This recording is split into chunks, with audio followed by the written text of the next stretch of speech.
Hey guys, I'm Charlotte and welcome back to Random Keto. Today I'm going to be showing you how to make a keto all-purpose flour that is cheaper than all the rest. So if you've been on my channel for a little while, or if you're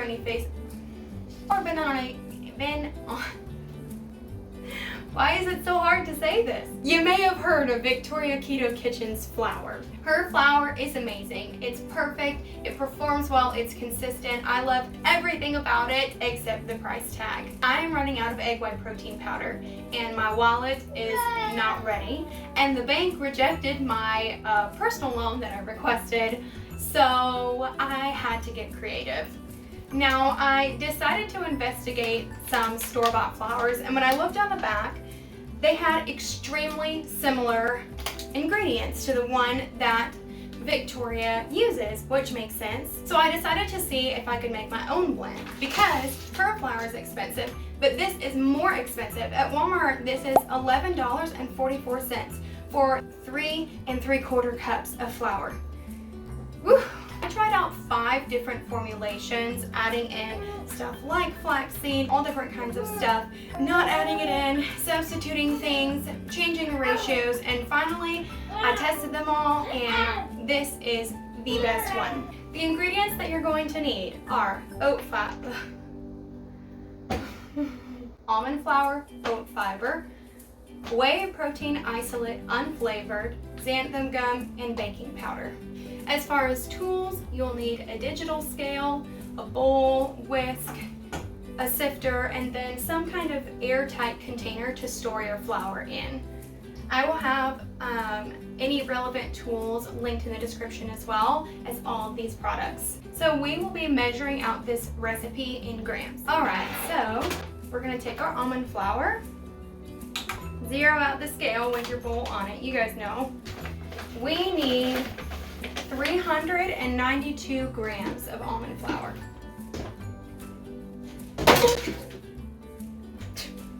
Is this your way of saying you want cookies?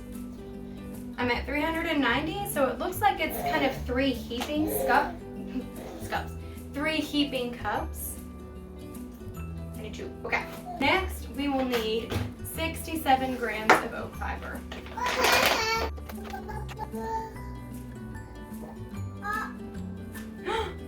That was 67 exactly. That is amazing. Why am I randomly so pleased with that? Next, we'll need the main thing that changes this recipe distinctly from Victoria's, which is that instead of using egg white protein powder, we'll be using whey protein isolate, which she says she doesn't know why people would use it and that it wouldn't work and it wouldn't be consistent. She did use a different brand than me, and maybe the brand really matters. And the best part is that for the equivalent amount of egg white protein powder, it will literally be half the price, which is amazing. So we need 70 grams of unflavored whey protein powder. I have used this brand. It works great too, but it is not as cheap as buying this. I went to 71 grams, so I had to take a little off the top. Then we need 13 grams of xanthan gum. There we go. And finally, we need 42 grams of baking powder. Ooh, way too much. All right, then we whisk it all together very thoroughly. My brand new sifter that I just bought a little while ago, the handle's already broken. So we go for cheap on the flour, but we don't skimp out on the sifter, okay? Because this is from Walmart. I'll link one that has good reviews to Amazon that's, oh no, like it's really breaking. We'll just pretend like it doesn't have a handle. Now, if I have some left over from an old batch, I like to, of course, always dump out the older one so that it'll go on top and be used first because this is almond flour, so it can go bad. And now for the fun part, sifting all of this into here.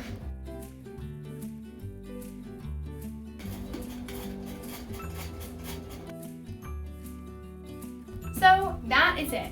this mixture ended up being 6¼ cups. So let's do some comparisons between this and Victoria's flour. I'm going to talk about 3 things, which is number 1, performance. The second thing, we're going to talk about carbs, and then the final thing is, of course, the price. How much are you really saving?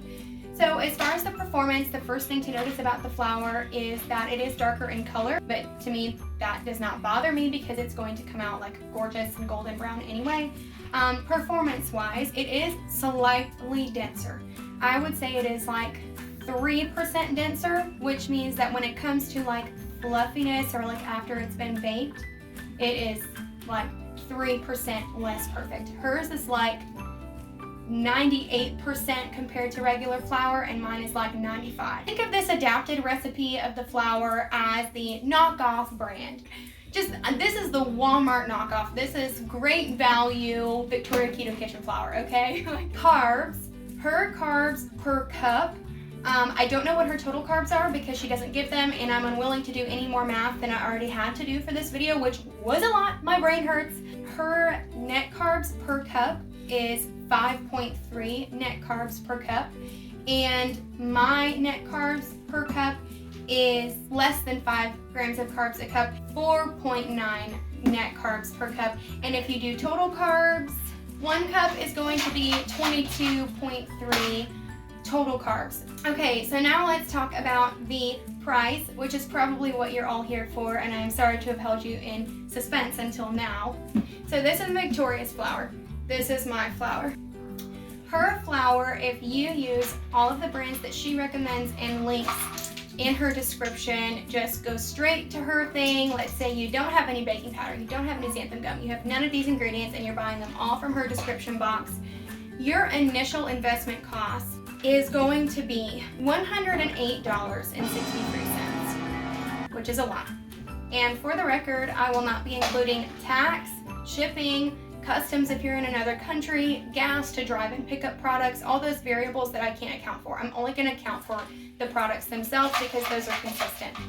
So $108.63. If you get every single product that I recommend for this flour, your initial investment cost is going to be $66.49. So that is a difference of $42 cheaper to get started. Then if we're looking at the cost per batch, to make Victoria's batch, it'll be $10.11, and that gets you 4½ cups.